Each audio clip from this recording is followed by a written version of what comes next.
Welcome to Not Another White Box. My name is Cameron and this is the channel that brings you all that's cool, quirky and unusual in the caravan world. Today I'm in a caravan that's something very different and very special. What else would you expect from Not Another White Box? It's just been announced by Swift that for 2022 they are reintroducing the Sprite Compact name. This is a new two-berth from the Swift group, which is much narrower than their conventional caravans, but still conventional in height and a typical small two-berth length. But at over a ton unladen, it's not really what I would call lightweight and compact. And today we're going to take a look at the original namesake, the original Sprite Compact from 1982. Let's go take a closer look. The Sprite Compact would be the last major new project undertaken by Sprite under the watchful eye of their original founder, Sam Alper. Because later in 1982, Caravans International, the parent group of Sprite and various other brands, would unfortunately not survive the financial crisis of the early 1980s, much like most other British caravans that were around at the time. That's why 1982 is such a defining end of an era when we look at classic caravans, because so much changed in 1 year. The Sprite Compact had a slightly unusual brief for the design. Sam Alper wanted something that would actually fit in a conventional garage. So the obvious solution was to build something with a pop top. Over in Europe and parts of America, there were various folding caravans that were produced to quite high levels of success, but in Britain it still remained a pretty niche leisure vehicle. And although things such as the Portafold and the Chateau Mobile had been available in Britain since the 1950s in some cases, they weren't what you would call mainstream. But as we'd seen with the takeover of the motorhome from America in the 1970s in Britain that just saw a real surge in popularity, Sam felt that there might be a future in this niche new outlook on leisure vehicle use. The Sprite Compact was launched in late 1981, ready for the 1982 season.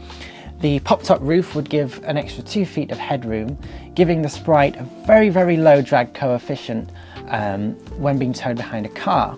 And at 680 kilograms fully laden, it's insanely lightweight, and it's easy to see why this design found quite a bit of popularity in the early 80s.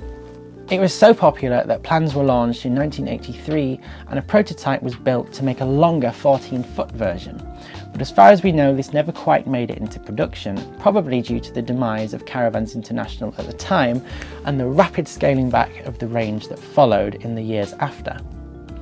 The key to the success of the Sprite Compact was that it wasn't really like anything else that was on the market. Typically the pop-top caravans were very narrow, didn't offer a full-size bed as such, and had all kinds of gimmicky interior things. And other than the folding bathroom walls, the Sprite Compact, once the roof was up, was a pretty conventional caravan, inside at least. It was the standard width of a normal Sprite. 12 foot long is a fairly average length of caravan back when this was new. So the Compact really was in a league of its own. And since this was made, there's not really been another caravan that has such a large pop-top roof such as this one. So it's easy to see why it found favour. I think in Britain, we just don't really love this kind of concept, but elsewhere in the world, the Sprite Compact would go on for many, many years.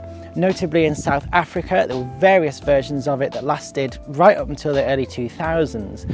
And indeed, the Wilk Safari in Germany would go right on into the mid-1980s. So it wasn't quite a dud in the UK. It was certainly a bit of a niche caravan, but it did actually sell pretty well. And perhaps if it wasn't for Sprite hitting financial difficulties around the time of the Sprite Compact launching, it might have lasted a little bit longer. Inside the Sprite Compact, it's actually really spacious despite the name. There's plenty of headroom once the roof is erected, and you'll find that there's a full-size bathroom, a small wardrobe, a normal-sized caravan kitchen, and actually quite a lot of space to sit. It's a really kind of cleverly designed caravan, which is why I love it so much. And I think it really benefits from the fact that the pop-top roof is actually the full width of the caravan.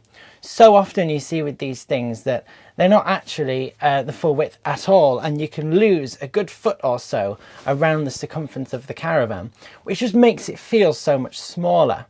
You lose a bit of space inside front and back, but it's kind of like an optical illusion.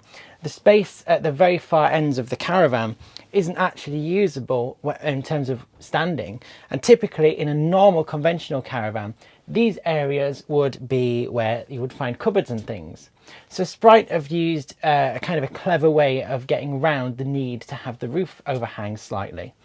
The sides, they've done the most they can to keep it as wide as possible, and that is where you really notice the difference.